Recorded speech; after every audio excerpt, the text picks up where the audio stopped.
السلام عليكم ورحمة الله وبركاته. إن الحمد لله نحمده ونستعينه ونستهديه ونستغفره ونعوذ بالله من شرور أنفسنا ومن سيئات أعمالنا. من يهده الله فلا مضل له ومن يضلل فلا هادي له. أشهد أن لا إله إلا الله وحده لا شريك له وأشهد أن محمدا عبده ورسوله.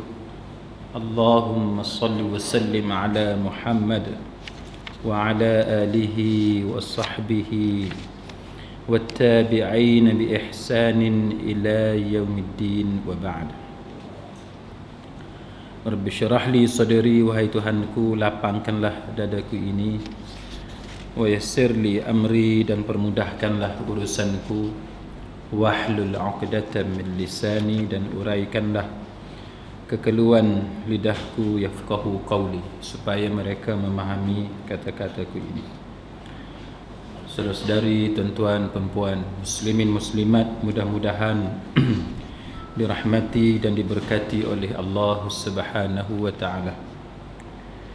Pada malam ni saya takkan baca fiqh manhaji. Saya akan baca himpunan fatwa Syekh Muhammad bin Saleh Al-Munajjid, Syekh Muhammad bin Saleh Al-Utsaimin dan Syekh Abdul Aziz bin Baz berkenaan dengan Ramadan dan juga hal-hal yang berkaitan dengan Ramadan, sebab kita dalam lebih kurang seminggu lagi kita akan menyambut bulan Ramadan. Jadi saya akan petik, dia ada banyak fatwa, tapi saya akan petik setakat mana yang sempat dalam kesempatan antara maghrib dan isyak ini untuk kita discuss, untuk kita bincang beberapa hal yang mungkin bermanfaat untuk kita yang berkaitan dengan bulan Ramadan. Sidang hadirin mukminin, di antara perkara yang saya nak petik ialah yang pertamanya berkenaan dengan melihat anak bulan. Saya nak perkenalkan kepada tuan-tuan bagaimana pendekatan, contohnya Syekh Abdul Aziz bin Baz. Saya pernah tunjuk contoh kepada tuan-tuan sebelum ini bahawa Syekh Muhammad Saleh bin Syekh Abdul Aziz bin Baz ni, dia agak kalau saya guna perkataan negatif mungkin agak keras, tapi dia agak mempunyai sikap yang berbeza lah, mempunyai sikap yang berbeza berkenaan dengan persoalan menggunakan sains. Contohnya fatwa-fatwa yang berkaitan dengan antara tengok anak bulan berdasarkan penggunaan mata kasar dan juga dengan menggunakan calculation ataupun ilmu astronomi. Antaranya kalau kita tengok fatwa beliau yang berkaitan dengan melihat anak bulan. Contohnya tuan-tuan sekalian, kalau kita tengok di sini fatwa yang dikemukakan ialah apabila soalan ditanya berkenaan dengan melihat menentukan Ramadan antara melihat anak bulan berdasarkan hadis Rasulullah sallallahu alaihi wasallam ataupun dengan menggunakan kaedah astronomi, dengan mengatakan bahawa ilmu ahli sains hari ini semakin maju sehingga kita boleh mengira bilakah bermulanya bulan yang baru. Jadi dalam soalan kepada fatwa itu ditanyakan siapakah yang benar dalam perkara ini, antara melihat anak bulan dengan menggunakan mata kasar ataupun dengan menggunakan ilmu astronomi. Baik, antara jawapan yang dia bagi, yang diberikan ialah pertama, pandangan yang benar ialah sebagaimana yang disabdakan oleh Rasulullah sallallahu alaihi wasallam, iaitu dengan cara melihat anak bulan. Itu pandangan yang dipilih. Dan maknanya dengan melihat anak bulan, maksudnya dengan melihat dengan menggunakan mata kasar. Itulah asas menentukan mulanya puasa, dan dia mengatakan bahawa ia sesuai untuk setiap masa dan tempat tanpa mengambil kira sama ada ilmu sains berkembang ataupun tidak. Dan dia kata sama ada teleskop, alat untuk melihat dengan lebih jelas ataupun tidak. Wujudnya manusia yang boleh mengira secara falak ataupun tidak. Melihat anak bulan, dia kata, ialah sesuatu yang mampu dilakukan di semua tempat dan masa, tidak seperti kaedah astronomi yang tidak mungkin tersebar kepada semua. Maknanya alasan dia ialah antara menggunakan mata kasar dengan menggunakan astronomi. Dia kata masalahnya ialah apabila menggunakan mata kasar, semua orang boleh guna mata kasar, selain daripada hujah berdasarkan hadis Nabi, berdasarkan amalan Nabi. Itu satu. Yang kedua, dia kata menggunakan mata kasar ni semua orang boleh buat. Semua orang boleh buat. Tetapi ilmu astronomi, dia kata semua orang, bukan semua orang boleh buat. Itu alasan yang dia guna. Bukan semua orang boleh buat, dan dia berbeza daripada satu tempat dengan satu tempat.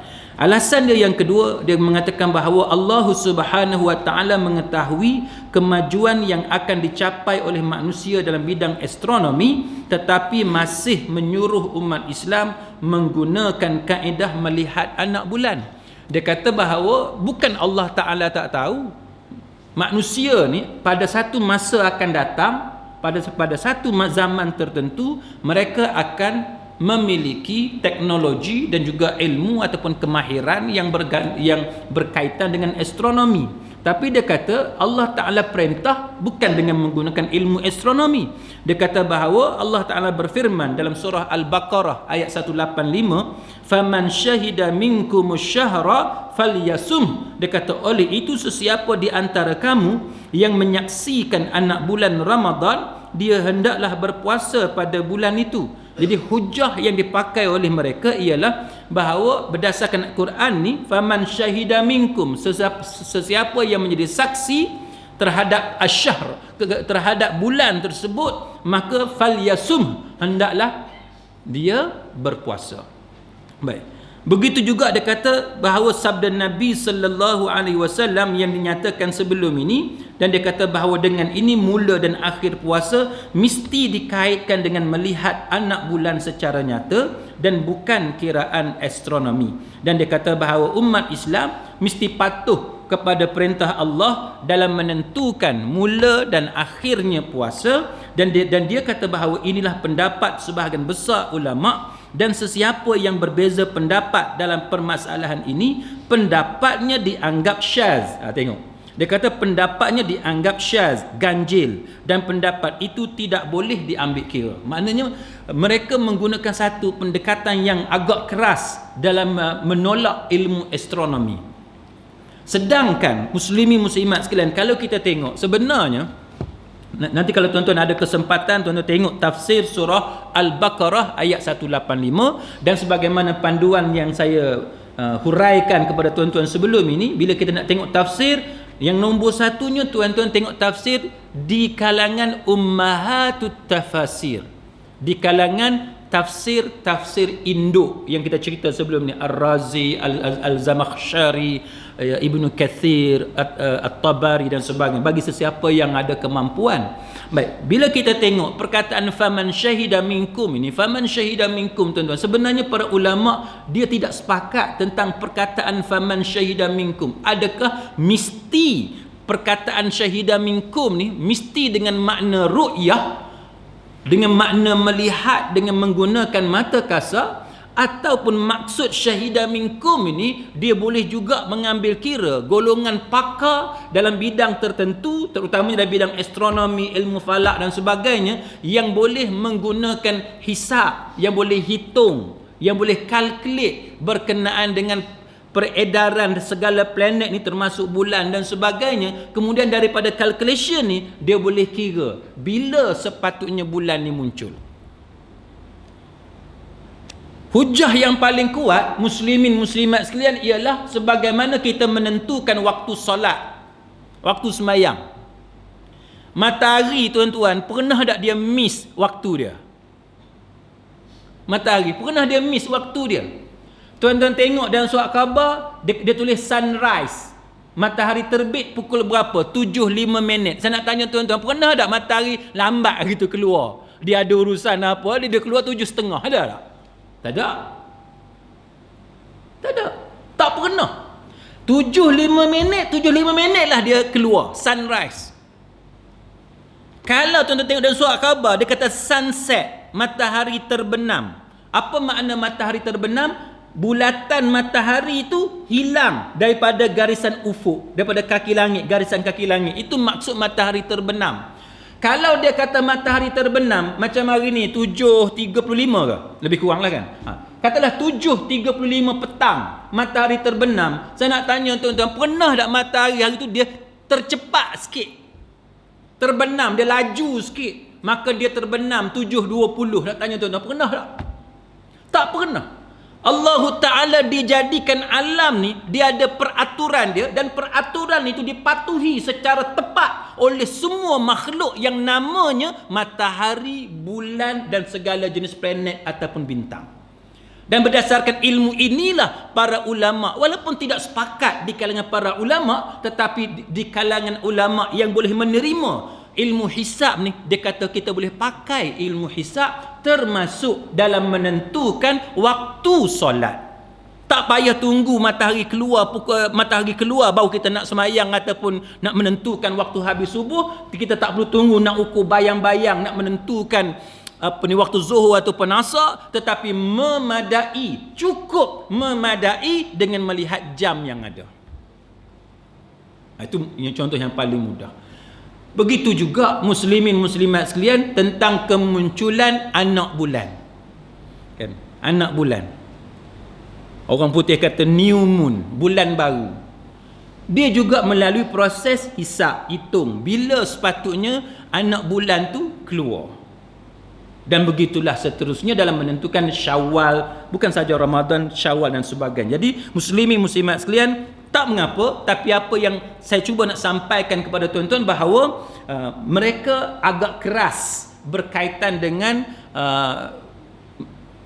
bagaimana mereka menolak pendapat yang menggunakan ilmu sains seperti ini, dan kita tidak terkejut sebab sebelum ini pun saya pernah cerita kepada tuan-tuan bahawa Syekh Abdul Aziz bin Baz umpamanya, dia antara orang yang menidakkan bahawa bumi ini bulat. Dia tak percaya bahawa bumi ini bulat. Tapi walau bagaimanapun kita tetap menghormati mereka kerana mereka adalah ulama-ulama yang hebat pada zaman ini. Walaupun sebahagian daripada mereka telah meninggal dunia, tapi mereka adalah ulama yang hebat, dan manusia sehebat mana pun sudah tentu dia tidak akan sunyi daripada melakukan kesilapan. Baik. Kemudian muslimin muslimat sekalian, kita tengok fatwa yang lain. Antaranya ialah berkenaan dengan ada atau tidak ucapan yang khusus berkaitan dengan kedatangan bulan Ramadan. Kan?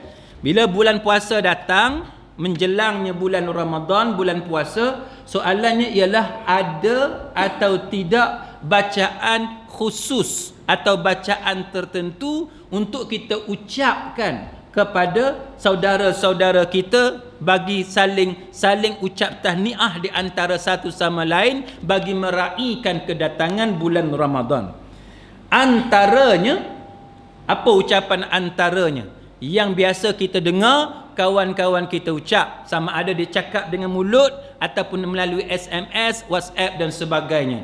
Antaranya disebut Ramadan Mubarak, ataupun disebut juga Ramadan Karim, ataupun kullu am wa antum bi khair. Itu antara ucapan-ucapan yang biasa kita tengok kawan-kawan kita, sama ada dia ucap dengan lidah, dengan mulut, ataupun dia hantar melalui SMS dan sebagainya.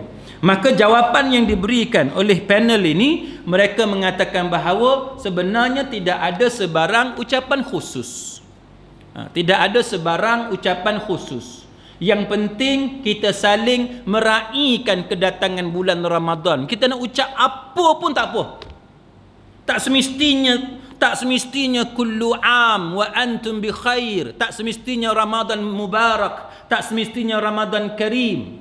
Dan kita ucap apa sahaja, yang penting dia menzahirkan kegembiraan kita dengan kedatangan bulan Ramadan. Kan dah kita orang Melayu tak faham apa dia ni kullu am wa antum bi khair. Tanya orang hak yang hantar tu, apa makna ni? Orang hak hantar pun kata aku pun tak tahu. Dia kata orang yang hantar kat aku pun hantar kat orang. Tu macam masalah tuan-tuan. Kan? Kalau Ramadan Mubarak biasanya orang kita faham dah Ramadan Mubarak ini. Tapi kalau Ramadan Karim ada mula. Kan Ramadan Karim dia tak berapa nak tahu, dan juga apa ni kullu am wa antum bi khair dia tak berapa nak pasti. Jadi muslimin muslimat sekalian, tak jadi masalah kita nak ucap Ramadan Mubarak, Ramadan Karim, kita nak sebut kullu am wa antum bi khair, ataupun kita nak sebut bahasa Melayu pun boleh. Apa-apa sahaja yang penting maknanya elok. Kan? Yang penting maknanya elok.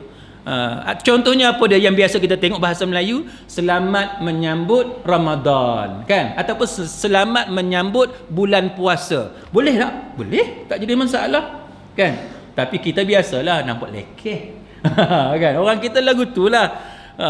Pakai kereta Proton tapi dia buang jenama Proton, dia bubuh Mitsubishi. Apa yang orang kita kan macam tu lah. Itu perangai orang kita. Tapi tak jadi masalah, bukan salah pun tuan-tuan nak buang Proton, nak bubuh Mitsubishi. Itu kereta kita punya seronok, nak bubuh apa pun bubuh pi lah. Sama juga tuan-tuan nak sebut Ramadan Karim supaya bunyi Arab sikit. Okey, tak jadi masalah. Nak sebut kullu am wa antum bi khair, tak jadi masalah. Tapi kita jangan duk pandang lekeh kalau kawan kita hantar kok dalam bahasa Melayu. Sebab ucapan bagi menyambut kedatangan Ramadan, para ulama ini menyatakan bahawa tidak ada satu ucapan yang khusus. Boleh belaka. Yang penting kita menzahirkan kegembiraan. Baik. Sebelum saya pergi seterusnya, ada sebarang soalan, tuan-tuan boleh kemukakan soalan jikalau ada sebarang soalan. Baik, tak ada Kalau tak ada, seterusnya. Yang biasa berlaku dalam masyarakat kita ialah tentang imsak. Baik, imsak 10 minit sebelum masuk waktu subuh. Jawapannya ialah imsak itu ialah waktu ihtiyat, waktu berhati-hati, precaution, supaya tidak terlajak masuk waktu subuh. Tetapi daripada amalan Nabi sallallahu alaihi wasallam dan amalan para sahabat, para tabi'in, tidak ada apa yang dinamakan sebagai waktu imsak. Tak ada. Maknanya kalau subuh masuk 5.40, 5.38 tu 5.39 tu kita masih lagi makan, sedangkan imsak 5.30 kan. Imsak 5.30 dalam kalender tu lah. Imsak 5.30, subuh 5.40 kan, 10 minit sebelum subuh. Boleh tak kita makan pada pukul 5.37, 5.38, 5.39 tu, boleh tak kita makan? Jawapannya masih boleh kita makan, dan tidak ada sebarang kemudaratan, tidak terjejasnya ibadat puasa kita walaupun kita makan dalam waktu imsak. Okey? Cuma dalam masyarakat kita di Malaysia, imsak itu dijadikan sebagai waktu ihtiyat, waktu untuk berhati-hati supaya tidak terlajak makan sehingga masuk ke dalam waktu subuh. Baik, kemudian muslimin muslimat sekalian, contohnya ialah soalan berkenaan dengan membersihkan gigi dan juga menggunakan ubat gigi. Boleh ataupun tidak ketika bulan puasa. Soalan yang dikemukakan, apakah hukum menggunakan sugi? Maknanya guna kayu sugi, itulah kayu siwak, pada siang hari di bulan Ramadan, dan bolehkah menelan air liur selepas menggunakan kayu sugi? Jawapan ialah disunatkan bersugi sepanjang masa, sama ada semasa berpuasa ataupun tidak, pada permulaan hari puasa ataupun pada penghujung hari puasa. Boleh kan kita bersugi ataupun kita berus gigi, sama ada awal hari puasa, maknanya waktu pagi pun boleh, ataupun dia kata penghujung puasa, makna petang, dekat dengan buka puasa pun dia kata boleh untuk kita bersugi walaupun dah dekat dengan waktu buka puasa. Dalilnya adalah seperti berikut. Dia kata Abu Hurairah daripada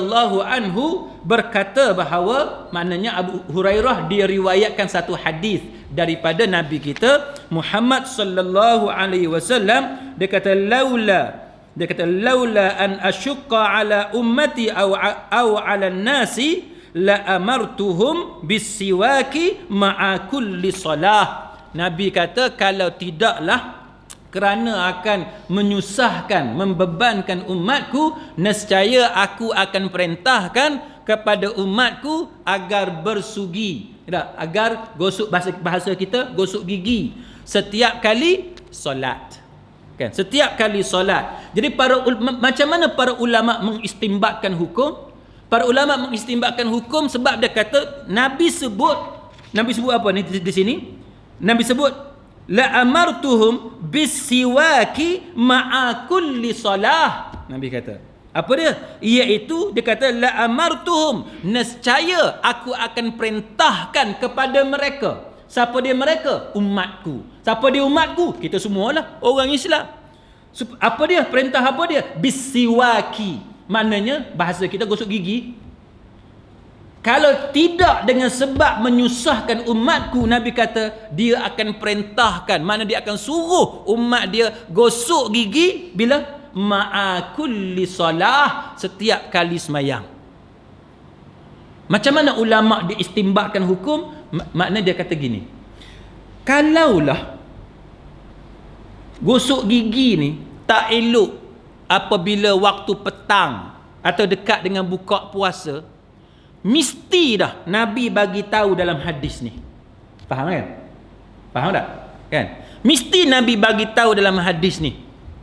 Tapi bila Nabi tak bagi tahu dalam hadis ni, dalam soal ibadat apa dia? Jaga mulut dan gigi ni, Nabi cakap cara umum. Setiap kali solat, Nabi tak kata kecuali bulan Ramadan, tak. Nabi kata setiap kali solat. Maka para ulama mengatakan bahawa begitulah juga hukum bersugi ataupun bersiwak ataupun gosok gigi ketika dalam bulan Ramadan. Maknanya disayugiakan, dianjurkan, walaupun tak wajib sebab dibimbangi menyusahkan kita, tapi sangat-sangat disukai oleh Nabi sallallahu alaihi wasallam supaya setiap kali sebelum kita semayang kita gosok gigi. Kita gosok gigi berapa kali sehari? Ada ustaz. Tak mahabak kan? Ada kan? Bila ada tu maknanya sikit sangat lah tu. Kalau banyak dia mesti habak awal-awal lagi, dia mesti beritahu dah kan. Tapi bila dia mula senyum-senyum, kita tahu lah maknanya dia carang gosok gigi tu. Jadi orang Islam ni tuan-tuan, orang Islam ni kalau dia seorang pengikut Muhammad sallallahu alaihi wasallam yang benar-benar kasih kepada ajaran Nabi, paling lekeh tuan-tuan, paling lekeh, mana paling kurang, paling sikit, dia mesti gosok gigi dia 5 kali sehari. Betul tak? Sebelum sembahyang subuh sekali, sebelum sembahyang zuhur sekali, sebelum sembahyang asar sekali, sebelum maghrib sekali, sebelum isyak sekali, paling kurang. Tak campur dengan setiap kali lepas makan. Kan? Kita tadi sembahyang maghrib kan? Lepas tu isyak pula tak?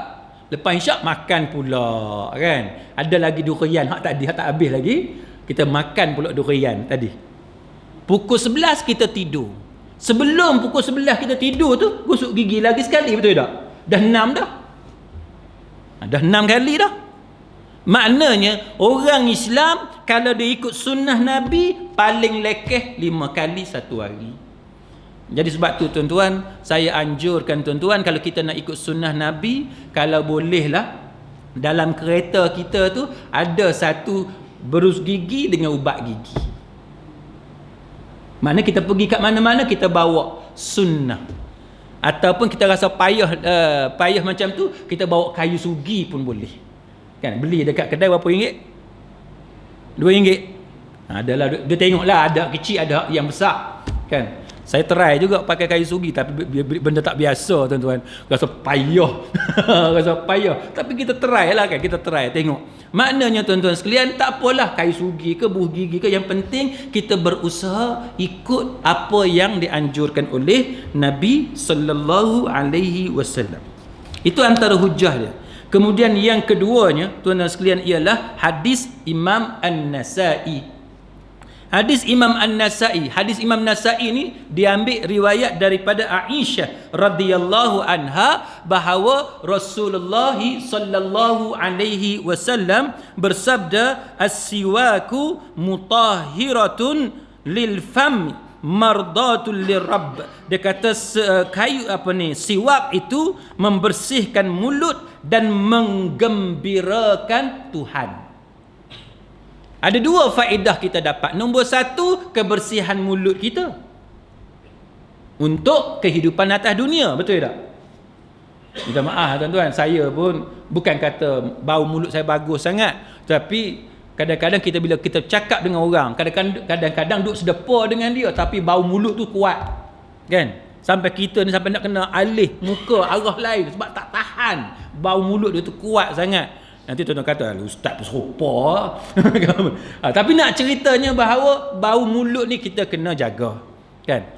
Nombor dua, Nabi kata bukan setakat bau mulut tu jadi elok, tapi nombor duanya menggembirakan Allah Subhanahu wa ta'ala. Makna Allah Ta'ala sayang kepada hamba dia yang jaga kebersihan mulut. Cuba kita bayang, kita suami isteri, kita tidur mulut bau. Bini pun tak larat, suami pun tak larat. Jadi hubungan sesama manusia jadi elok kalau kita jaga kebersihan mulut dan gigi. Dengan Allah Ta'ala lebih-lebih lagi yang kita nak cari, tuan-tuan sekalian. Jadi dalam bulan Ramadan, jangan duk pergi buat cerita aku tak boleh gosok gigi dekat bulan puasa, dekat buka puasa sebab nak jaga bau mulut ni, sebab Tuhan suka bau mulut busuk. Tu salah. Kena jaga mulut bagi sentiasa harum, bagi bersih. Tak jadi masalah. Lagi 10 minit nak buka puasa, tuan-tuan gosok gigi. Tak jadi masalah, tuan-tuan sekalian. Dan itu adalah sunnah Nabi yang suruh kita jaga bau mulut. Baik.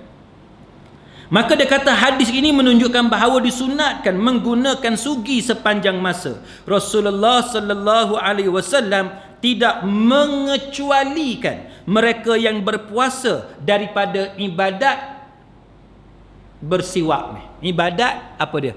Menjaga kebersihan gigi dan mulut ini. Malah dia kata maksud ini umum, meliputi semua orang, sama ada dia puasa ataupun dia tidak puasa. Lepas tu dia kata dibolehkan juga menelan air liur selepas menggunakan sugi. Boleh telan air liur selepas menggunakan sugi. Tetapi jika sesuatu terkeluar dari sugi tersebut dan memasuki mulut, ia hendaklah diluahkan balik.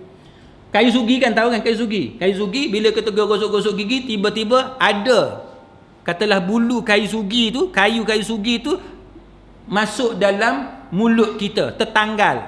Kita berasa dia ada dalam mulut. Dia kata hendaklah dikeluarkan. Tapi kalau kita gosok gigi pakai kayu sugi, kita boleh telan air liur yang terhasil, yang bercampur dengan rasa kayu sugi. Boleh telan.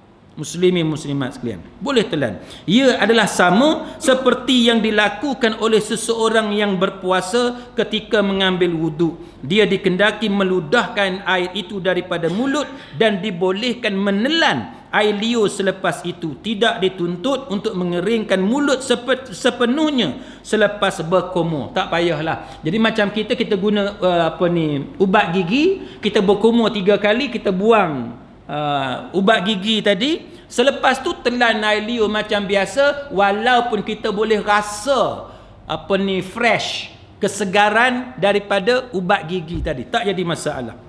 Imam An-Nawawi rahimahullahu ta'ala berkata, Al-Syekh Al-Mutawalli dan para ulama yang lain berpendapat bahawa apabila seseorang yang berpuasa berkumur, dia dikehendaki meludahkan air itu dan tidak perlu mengeringkan mulutnya. Tak payah keringkan mulutnya menggunakan kain atau apa sahaja. Ni ada juga orang rajin terlebih ni, kan? Lepas dia ni dia takut air liur dia bercampur dengan kayu sugi, ubat gigi apa semua, dia ambil kain tuala good morning tu, dia pergi lap dalam mulut dia. Ini melampau.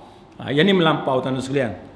Tidak ada perselisihan pendapat di kalangan ulama dalam hal ini. Imam Nawawi kata tidak ada khilaf dalam hal ini, disebut dalam kitab dia Al-Majmu'. Begitu juga Imam Bukhari, dia sebut dalam kitab dia yang di bawah bab menggunakan kayu sugi segar ataupun sugi kering bagi seseorang yang berpuasa. Serupa juga, tidak ada perbezaan antara orang yang berpuasa ataupun tidak berpuasa. Imam Bukhari kata puasa ke tak puasa ke, sunnah pakai kayu sugi serupa. Jadi kita ni tuan-tuan, masuk bulan Ramadan ni pastikan mulut kita bersih, segar, bau harum sama sebagaimana bulan di luar bulan Ramadan. Jadi orang Islam ni nampak bersih sentiasa. Bukan kata masuk Ramadan je busuk. Dah lah rambut tak minyak kan. Dah lah muka tu nampak letih. Letih bukan sebab apa, tidur banyak sangat. Tidur banyak sangat.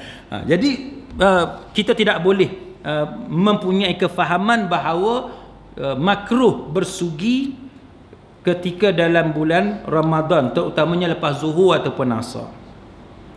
Begitu juga pandangan-pandangan lain, saya tak mau baca pandangan-pandangan lain, tapi dia mempunyai maksud yang lebih kurang. Tetapi tuan-tuan sekalian, hendaklah dia mengelak daripada menelan. Sengaja telan ubat gigi tak boleh. Sengaja telan ubat gigi, contohnya yang berperisa seperti limau, pudina dan sebagainya, maka dia hendaklah berusaha meludahnya keluar. Tapi kalau dia tak sengaja tu tak jadi masalah. Baik. Kalau dia tak sengaja tidak menjadi masalah. Kemudian contohnya muslimin muslimat sekalian, menggunakan pewangi mulut. Boleh tak kita menggunakan pewangi mulut? Di farmasi, ini soalannya, di farmasi sekarang ni ada macam-macam jenis pewangi untuk mulut. Bolehkah dia digunakan pada siang hari Ramadan untuk menghilangkan bau mulut yang kurang selesa? Macam mouthwash, kan? Dia boleh hilangkan bau mulut. Boleh ke tak boleh? Dia kata bahawa di sebalik penggunaan pewangi mulut ketika berpuasa sudah memadai jika kita menggunakan sugi yang merupakan sunnah Rasulullah sallallahu alaihi wasallam.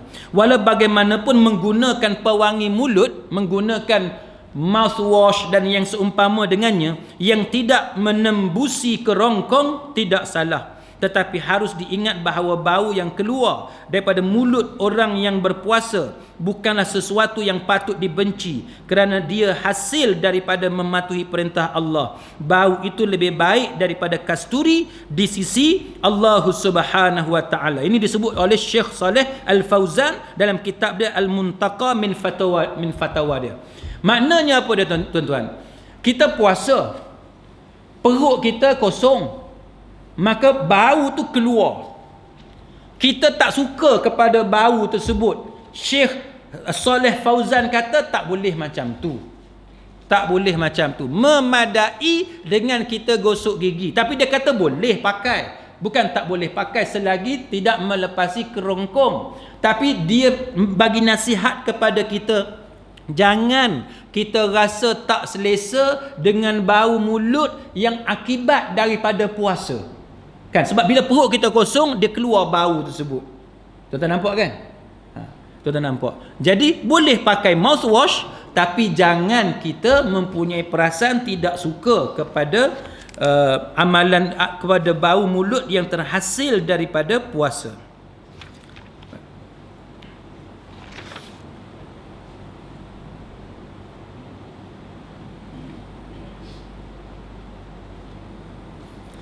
Mandi ketika berpuasa. Sebelum kita baca yang seterusnya, tuan-tuan ada sebarang soalan? Tak? Ya? Inhaler. Tuan-tuan tahu inhaler kan? Contohnya orang yang ada asma ataupun yang seumpama dengannya lah. Yang ada contohnya bronkitis, kan? Yang ada masalah paru-paru, yang ada kahak, menyebabkan bila dia bernafas dia bunyi siulan, kan? Bila dia batuk dia bunyi siulan sebab ruang tadi dia jadi sempit. Jadi dia bunyi macam tu. Satu. Yang kedua, dia menyebabkan nafas kita pendek, kita jadi semput istilah dia, semput, macam itulah. Jadi menyebabkan bila kita jumpa dengan doktor, maka mereka akan bagi kepada kita antaranya ialah inhaler. Inhaler tadi, siapa yang ada anak yang ada masalah macam ni dia tahulah ada dua kan inhaler. Satu yang color biru, satu yang color coklat. Kan? Yang color coklat tu kena pakai hari-hari. Sehat ke tak sehat ke kena pakai. Yang color coklat. Yang color biru tu bila keadaan memerlukan. Sama kat Malaysia pun macam tu, dekat UK pun macam tu juga. Memang keadaan dia macam tu. Soalan sekarang ni ialah boleh ataupun tak boleh kita pakai inhaler. Ada dua pendapat, tapi ada satu pendapat yang ditarjihkan oleh Syekh Yusuf Al-Qaradawi dan ulama-ulama lain. Dua pendapat seperti biasa, benda khilaf. Yang pertamanya, pendapat yang pertama kata batal. Pendapat yang kedua kata tidak batal puasa. Sebab apa tuan-tuan? Sebabnya ialah inhaler ni, apa dia inhaler? Gas. Betul tak? Dia gas. Serupa tak dengan rokok? Serupa tak dengan rokok? Tuan-tuan ambil inhaler, nanti siapa yang ada inhaler kat rumah, dia tekan tu, nampak dia keluar, nampak tak? Nampak kan? Rokok, nampak tak rokok? Nampak tak rokok? Nampak sama kan? Rokok kalau kita hisap batal tak puasa? Batal lah kan? Batal lah puasa. Inhaler kalau kita sedut batal tak? Maka pendapat yang pertama kata batal sebab dia guna kaedah yang sama macam tadi. Sebab dia kata yang masuk tadi ada benda. Kalau yang coklat tu, bila kita spray tu, kita nampak tu, dia mengandungi steroid. Steroid tuan-tuan tahu kan? Dadah steroid. Dadah steroid tu tugas dia bila dia masuk dalam mulut kita, dalam tekak kita sampai ke paru-paru tuan-tuan. Kalau tuan-tuan tengok pada inhaler tu yang warna coklat tu, dia ada serbuk putih yang melekat pada dinding lubang inhaler kan? Ni ramai macam tak tahu je. Nanti balik tengok kan? Serbuk putih tu adalah serbuk steroid. Serbuk steroid. Jadi siapa yang biasa guna inhaler, dia tahu bila dia bubuh kat mulut dia sedut, serbuk putih tu dia melekat bahagian mulut dia akan melekat ke bahagian leher dia apa semua sampai ke paru-paru. Steroid itulah yang akan bagi kesan yang baik kepada sistem pernafasan kita, paru-paru dan sebagainya. Faham kan? Jadi pendapat yang pertama yang kata batal ni sebab apa? Dia kata batal sebab apa? Sebab benda masuk dalam tubuh kita. Dia kata benda masuk dalam tubuh kita, bila masuk dalam tubuh kita batal. Itu pendapat yang pertama. Pendapat yang pertama ni lah juga tuan-tuan sekalian, minta maaf, yang ni saya sebut semalam dalam ceramah. Pendapat yang pertama ni juga tuan-tuan, dia kata kalau, minta maaf lah saya sebut, kalau orang perempuan dia check, minta maaf saya sebut, bahagian sulit dia, pihak doktor masukkan jari tuan-tuan sekalian dalam bahagian sulit dia, menyebabkan batal puasa. Pendapat yang pertama. Sama juga bagi siapa-siapa orang lelaki pun, bila dia basuh, bila dia buang air besar, dia suka masukkan jari dia, ni satu perangai juga kan, dia masukkan jari dia dalam lubang dubur dia. Pendapat yang pertama kata batal puasa. Ini pendapat yang pertama, sebab dia kira memasukkan sesuatu dalam tubuh. Tak kira lah ikut mulut ke, ikut telinga ke, ikut hidung ataupun ikut kemaluan, tak kira. Asalkan masuk dalam tubuh, dia kira batal. Yang pendapat yang pertama ni juga tuan-tuan, yang duk bahas tentang korek hidung tu. Siapa yang korek hidung batal puasa sebab pendapat yang pertama ni. Masuk alamak kan. Pasal apa? Sebab pendapat yang pertama tak boleh. Boleh kan? Jadi itu yang saya komen semalam dalam ceramah semalam di belah pulau tuan-tuan sekalian. Ada satu ustaz ni dalam radio Kedah tuan-tuan sekalian. Dia duk ulas, dia kata siapa yang sembelit, dia kena patahkan benda tu. Faham tak? Faham? Kan bila keluar kan, najis kita keluar. Najis bila sembelit keras tak? Ustaz, saya mana pernah pegang. Memang tak pernah pegang pun. Tapi kita tahu tak? Tahu kan? Dia keras kan? Dia keras. Boleh tuan-tuan bayang, saya duduk tengah bawa kereta, duduk dengar program agama radio Kedah ni belah pagi. Ustaz tu kata, hendaklah kita patahkan benda tu. Saya kata, Allahu Akbar. Sebab apa dia kata? Sebab kalau kita terkejut, dia kata tiba-tiba najis kita masuk balik dalam dubur kita, batal puasa. Cuba tuan-tuan bayang, masih ada guru agama yang mengajar macam ni. Tuan-tuan sengaja ke masukkan balik najis tu? Sengaja tak? Siapa yang tak ada kerja sengaja masukkan balik? Tak ada. Bila tak sengaja mana batal puasa? Makan pun kalau tak sengaja tak batal.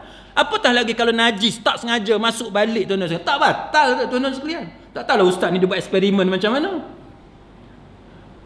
Jadi pendapat yang pertama ni kata tak boleh masuk ikut dubur, tak boleh masuk ikut telinga, tak boleh masuk ke hidung, tak boleh. Satu. Yang kedua, pendapat yang kedua yang saya sebut ditarjihkan oleh Syekh Yusuf Al-Qaradawi dan banyak ulama-ulama masa kini, mereka mengatakan bahawa tidak batal puasa. Soalannya, sebab apa tidak batal puasa? Sebab nas yang jelas dalam Quran dan hadis, tuan-tuan sekalian, yang terang, yang qat'i menunjukkan bahawa yang batal puasa hanyalah makan atau minum. Benda yang bersifat makan atau minum. Benda yang selain makan atau minum, maka dia tidak dikira sebagai batal puasa walaupun dia masuk dalam badan kita. Sebab itu pendapat yang kedua ni, tuan-tuan sekalian, kalau kita masukkan air dalam badan kita, kita demam contohnya, pergi dekat hospital, doktor cucuk kan tangan kita, dia masukkan air. Air tadi apa dia? Dia bagi air ubat contohnya. Batal tak puasa? Tidak batal puasa. Tapi kalau dia masukkan air tadi, dia masukkan makanan dalam tu, itu batal puasa. Sebagaimana orang yang tak boleh makan, yang dia koma tu kan, dia masukkan air, dalam air tu dia masukkan makanan. Sebab orang tu dia tak boleh nak makan sendiri, maka dia masukkan makanan melalui air, melalui drip tu, maka itu barulah batal puasa sebab dia kira makan. Rokok, bila kita hisap rokok, walaupun asap sahaja yang masuk, tapi perbuatan merokok tu termasuk dalam makan dan minum. Tuan-tuan berjalan di tengah bendang, orang bakar bendang tu kan, orang bakar ada asap banyak, tuan-tuan jalan kot tu, asap tu tuan-tuan sedut, batal tak puasa? Batal tak puasa? Ikut pendapat yang kedua, batal tak puasa? Tidak batal puasa. Sebab apa? Sebab asap daripada hutan yang terbakar, yang kita sedut tadi, dia tidak dikira sebagai makan atau minum walaupun asap tu masuk. Maka pendapat yang kedua ni juga kata, bila kita pakai inhaler, walaupun dalam inhaler yang color coklat tu, dia keluarkan steroid yang putih yang melekat dalam mulut, dalam tekak, dalam paru-paru kita, tuan-tuan sekalian, dia dikira sebagai tidak membatalkan puasa. Okey, boleh ya? Kalau pakai pendapat yang pertama teruk. Jadi tuan-tuan tak boleh pakai inhaler kalau ikut pendapat yang pertama, menyebabkan tuan-tuan nak kena tunggu sahur dengan buka puasa, maknanya waktu malam lah untuk pakai inhaler. Tapi inhaler tu biasanya dia 2 kali satu hari kan. Jadi tuan-tuan boleh guna waktu sahur, masa makan sahur dengan waktu buka puasa. Ada soalan lain? Baik, kalau tidak ada kita pergi seterusnya, tuan-tuan sekalian. Saya cuba nak ambil yang ada kaitan, yang agak kontroversi, yang mungkin kita akan tertanya-tanya.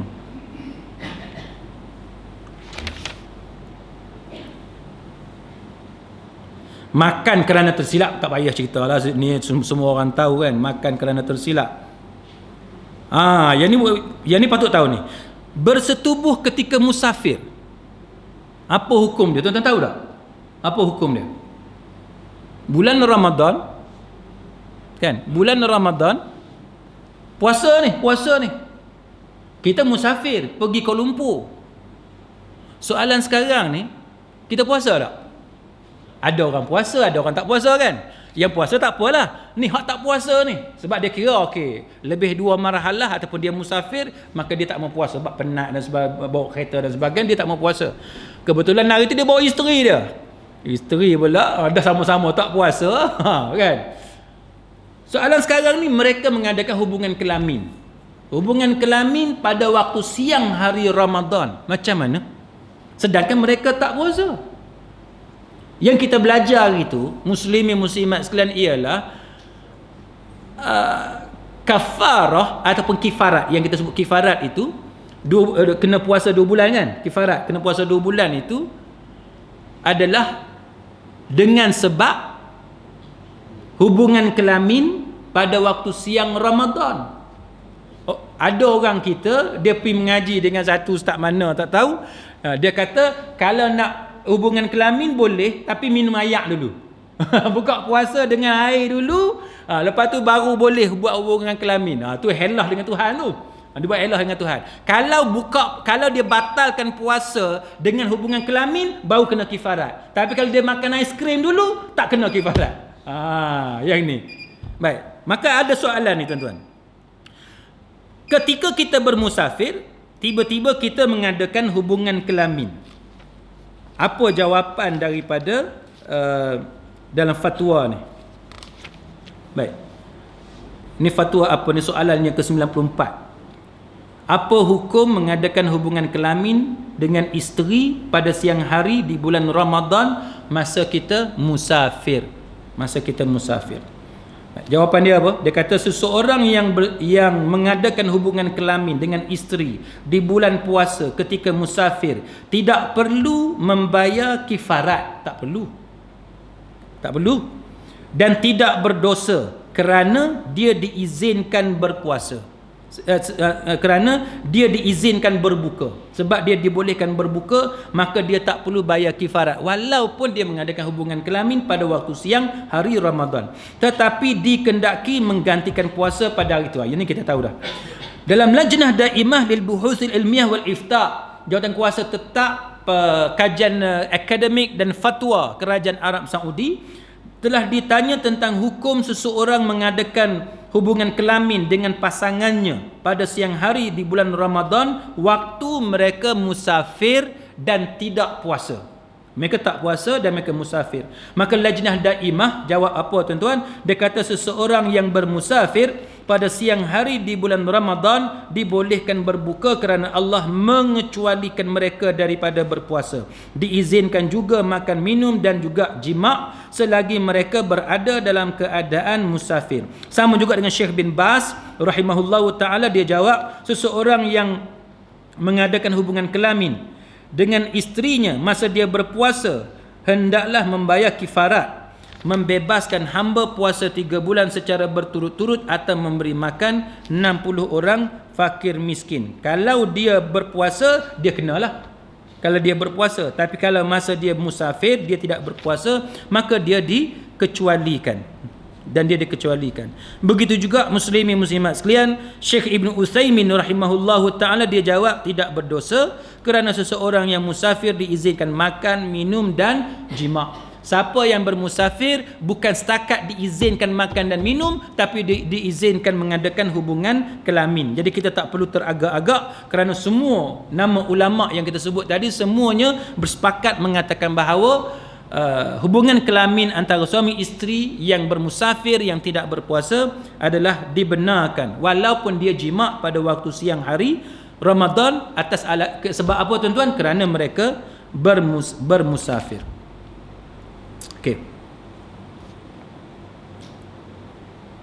Soalan seterusnya, tazkirah selepas 4 rakaat macam mana hukum dia? Sebab setengah-setengah tempat mereka mengadakan tazkirah ketika tarawih, di tengah-tengah tarawih. Tuan-tuan tahu tarawih ni apa dia? Tarawih ni tuan-tuan sekalian, dia sebenarnya ialah qiyamul lail. Qiyamul lail, tapi nama tarawih ni ialah qiyamul lail dalam bulan Ramadan. Jadi bilangan rakaat tidak terhad. Bilangan rakaat tidak terhad. Sebab itu kalau kita tengok dalam fiqh manhaji, dalam kitab fiqh manhaji yang sepatut kita mengaji malam ni, dalam fiqh manhaji dia kata solat tarawih 20 rakaat.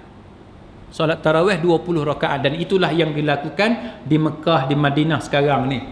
Tetapi pada masa yang sama sebagian ulama kata no, tarawih ialah 8 rakaat, iaitu yang dilakukan oleh Nabi sallallahu alaihi wasallam campur dengan witir 3 rakaat jadi 11 rakaat. Sebahagian lagi mengatakan bahawa tarawih ataupun qiyam Ramadan tidak ada bilangan rakaat. Tuan-tuan nak sembahyang 1 rakaat ke, 2 rakaat ke, 4 rakaat ke, itu terpulang kepada kita. Jadi yang penting kita buat setakat mana yang kita mampu. Baik, dia tanya berkenaan dengan tazkirah selepas 4 rakaat. Apa hukum dia? Jawapan daripada fatwa ini, muslimin muslimat sekalian, dia kata tazkirah yang diberikan oleh imam ataupun pendakwah, dia kata tidak menjadi kesalahan. Maknanya boleh kita buat tazkirah. Tetapi dia kata lebih baik tidak dilakukan terlalu kerap, kerana boleh menyebabkan orang yang jahil berfikir bahawa amalan itu adalah sebahagian daripada perkara yang diwajibkan, kemudian mengutuk orang yang tidak melakukannya. Jadi dalam fatwa ni dia kata bahawa kalau boleh jangan kerap sangat. Sebab ini akan menimbulkan salah faham. Dan dia kata bahawa imam atau pendakwah boleh menarik perhatian jemaah dengan menceritakan hukum hakam agama, terutamanya perkara yang patut mereka ketahui masa tazkirah. Jadi ambil peluang masa tazkirah itu untuk para pendakwah cerita tentang hukum hakam agama boleh. Jadi saya nak komen sikit tuan-tuan sekalian. Tazkirah ni dia sebab bukan sahaja tazkirah bulan Ramadan, tapi tazkirah dekat ahli keluarga kita pun tak boleh kerap sangat. Ada orang tanya, habis masjid buat kuliah tiap-tiap malam macam mana? Masjid buat kuliah tiap-tiap malam macam mana? Tuan-tuan sekalian, masjid dia buka ruang dekat kita. Kita yang tentukan. Adakah kita nak pergi tiap-tiap malam ataupun kita nak bagi masa kita 5 malam pergi kuliah, 2 malam duduk dengan anak baca buku ataupun kita buat benda lain, ataupun 4 malam kita pergi kuliah, 3 malam kita bawa anak pergi belajar berenang lah, pergi belajar taekwondo lah, pergi melancong dan sebagainya. Tapi konsep dalam dakwah tuan-tuan sekalian, sama ada dalam keluarga ataupun kepada orang awam, jangan terlalu kerap. Sebab ini akan membosankan. Tuan-tuan tengok dalam hadis, dalam sunnah Nabi, memang tak dibenarkan kita terlalu kerap bagi tazkirah, bagi nasihat. Contohnya katalah anak kita tuan-tuan sekalian, dia ada beberapa benda yang dia patut diperbetulkan. Kita tak boleh duk beletih daripada pagi sampai petang, pas esok sambung lagi, pas lusa sambung lagi, tak boleh. Sehingga menyebabkan dia merasa jemu mendengar nasihat daripada kita. Kita kena selang-seli. Ada masa kita bagi nasihat kat dia, lepas tu kita tenang, relax, dia duk buat lagi, kita bagi masa kat dia, lepas tu kita ulang balik tazkirah dekat dia. Itu cara yang diajarkan dalam agama. Sama juga tuan-tuan sekalian, bila kita berhadapan dengan masyarakat, kita kena tengok keadaan masyarakat. Kalau masyarakat nampak menentang sangat tuan-tuan sekalian, kita kena ada main tarik tali. Kita tak boleh nak berkeras, nak lawan, tak boleh tuan-tuan sekalian. Kita kena ada tarik tali. Ada masa orang Kelantan panggil cuk tali. Tahu cuk tali? Tahu cuk tali? Tahu kan? Kan? Mana kita lepas tali tu sikit, bagi layang-layang tu pergi jauh sikit, lepas tu kita tarik balik. Dia macam tu lah dakwah ni. Kan? Kita kena bijak tuan-tuan sekalian. Baik, sebab itu dalam fatwa ni dia kata, kalau boleh dia kata jangan terlalu kerap, kerana ini akan menimbulkan, dia kata akan menimbulkan salah faham. Tapi dia kata dia bersetuju bahawa imam ataupun pendakwah boleh ambil peluang itu untuk berdakwah. Dan tanpa ragu lagi, dia kata la syakka, dia kata tidak ada ragu lagi bahawa tazkirah seperti ini banyak memberi manfaat kepada makmum yang hadir. Maknanya tazkirah ni bagus. Jadi kalau masjid kita contohnya ada kot, kalau masjid kita ada buat tazkirah, itu satu usaha yang bagus yang perlu diteruskan. Baik. Kemudian dia kata, memandangkan umat Islam pada hari ini mendirikan solat kurang daripada sejam. Ni fatwa Syekh Abdullah bin Jibril. Dia kata orang Islam hari ini sembahyang tarawih kurang daripada sejam. Betul tak? Tengok jam nanti, kan? Siapa yang sembahyang 20 confirm lebih 1 jam. Kecuali yang tu Imam Express. Tu cerita lain. Tapi siapa yang Syekh Abdullah bin Jibril kata kebanyakan orang Islam hari ini sembahyang kurang daripada 1 jam, maka mereka tidak perlu berhenti rehat ketika selesai mendirikan 4 rakaat solat. Tapi jikalau imam memisahkan rakaat tarawih dengan duduk atau berhenti nafas, lebih baik menggunakan waktu ini untuk memberikan nasihat, tazkirah ataupun bacakan sesuatu yang baik kepada jemaah, buku-buku yang berfaedah, atau memberikan tafsiran kepada ayat Al-Quran yang dibaca, atau memberi nasihat tentang hukum hakam agama agar para jemaah tidak merasa bosan menunggu. Maknanya tuan-tuan sekalian, ulama-ulama di Saudi ni pun tuan-tuan sekalian, dia setuju bila kita buat tazkirah. Tapi kita kena pandai mengambil hati keadaan masyarakat supaya tidak berlaku kekecohan yang serius. Kita kena bagi kefahaman kepada masyarakat. Soalan seterusnya, tarawih boleh ataupun tidak sebelum sembahyang isyak? Boleh tak? Tak boleh. Tak boleh tarawih sebelum isyak. Sebab apa? Sebab tarawih dia adalah qiyamul lail. Hukum qiyamul lail, tuan-tuan sekalian, ialah mesti selepas isyak. Maknanya kalau tuan-tuan belum sembahyang isyak, tak boleh tuan-tuan sembahyang tarawih. Kalau tuan-tuan sampai lambat, bila tuan-tuan sampai lambat, tengok jemaah dah sembahyang tarawih, ikut tarawih tadi, tapi kita sembahyang isyak. Faham kan? Tarawih 2 rakaat, kita baru sampai, isyak belum sembahyang, kita jadi makmum, ikut imam tadi, imam dengan makmum sembahyang tarawih, kita sembahyang isyak. Maknanya kita tambah lagi 2 rakaat jadi 4 rakaat. Habis isyak tu baru kita buat tarawih. Jangan kita pergi ikut tarawih dengan diorang ni sedangkan isyak kita belum sembahyang. Sebab dia tak jadi qiyamul lail, dia tak boleh lepas maghrib, tak boleh. Antara maghrib dengan isyak dia tak boleh qiyamul lail. Qiyamul lail mesti selepas isyak. Maksud selepas isyak ialah selepas kita sembahyang isyak. Itu maksud dia. Baik. Seterusnya, melewatkan sembahyang isyak. Apa hukum melewatkan sembahyang isyak? Ada orang tanya, imam masjid di tempat saya melewatkan solat isyak hampir 1 jam dalam bulan Ramadan. Adakah ini dibolehkan? Kita tuan-tuan, maghrib pukul katalah 7.35, buka puasa 7.35. Orang kita buka puasa tuan-tuan tahu sajalah kan, sembahyang maghrib tu tuan-tuan tahulah dia dekat-dekat dengan isyak tu baru dia sembahyang. Lepas tu mula kalutlah berebut bilik ayak kan. Hak ni nak masuk bilik ayak, yang ni pun nak masuk juga. Mulalah hak tu sakit perut. Dah tak sakit perut apa, 1 jak air tebung. Sakit perut lah. Dia boboh 1 dah. Sakit perut. Tambah pula duduk rumah taman tuan-tuan sekalian. Waktu tu semua pakat buka pipe. Semua pakat buka pipe. Anak kita hak lain buka pipe dekat bawah, dia pula buka pipe dekat atas. Kita buka-buka tak ada ais titik pun turun. Mula bergaduh. Mula bergaduh.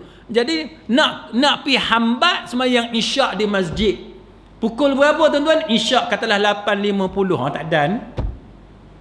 Sebab tu setengah-setengah masjid. Tak banyak tuan-tuan. Tapi setengah-setengah masjid dia lewatkan sembahyang isyak.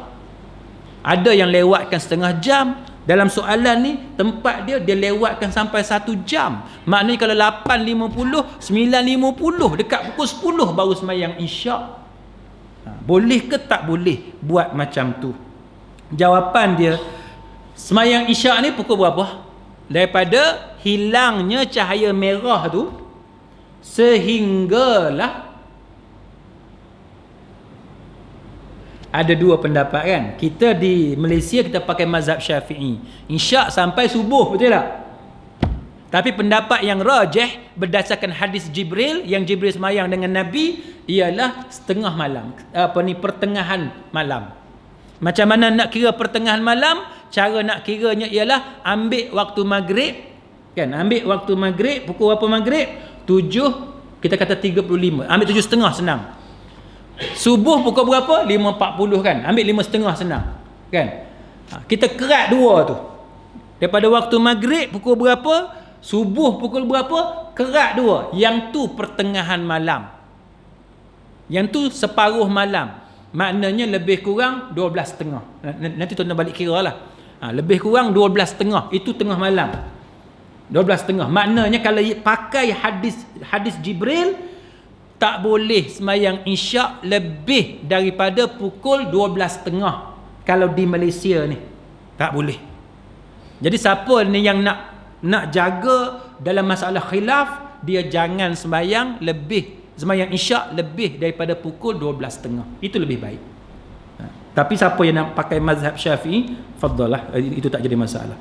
Baik, maka dia kata digalakkan melambatkan solat isyak selagi dia tidak menyusahkan orang ramai. Dia ambil satu pandangan yang mengatakan bahawa digalakkan. 9:10 dah. Digalakkan melambatkan solat isyak selagi dia tidak menyusahkan orang ramai. Ada hadis Abu Hurairah dan sebagainya yang disebut bahawa kalaulah tidak menyusahkan umatku, aku akan memerintahkan mereka melambatkan solat isyak sehingga 1/3 malam telah berlalu atau separuh daripadanya.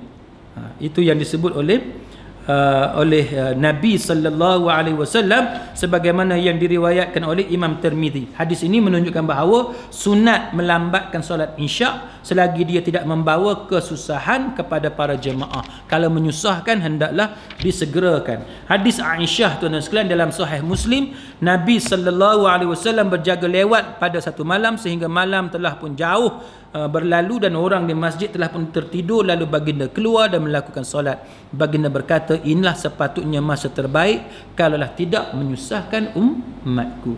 Jadi kalau tak menyusahkan, sebaik-baiknya dilewatkan sembahyang isyak. Tapi sebagaimana yang kita tahu, kalau kita lambatkan sembahyang isyak, anak kita tidur awal kan, tak sembahyang isyak. Bukan sekat anak tak sembahyang isyak, dengan mak dengan ayah sekali pun tak sembahyang. Sebab tu kita ni tuan-tuan ambil hak mudah kan. Kita nak ambil hak afdal, tiba-tiba terlepas sembahyang isyak. Baik tak payah. Baik sembahyang awal. Kita buat hak mana yang kita mampu. Dan banyak lagi sebenarnya tuan-tuan sekalian, tak apalah kita ambil masa lain. Mudah-mudahan ada manfaat di sisi Allah Subhanahu wa taala. Aqulu qawli hadza wa astaghfirullahal azim li wa lakum. Wassalamu alaikum warahmatullahi wabarakatuh.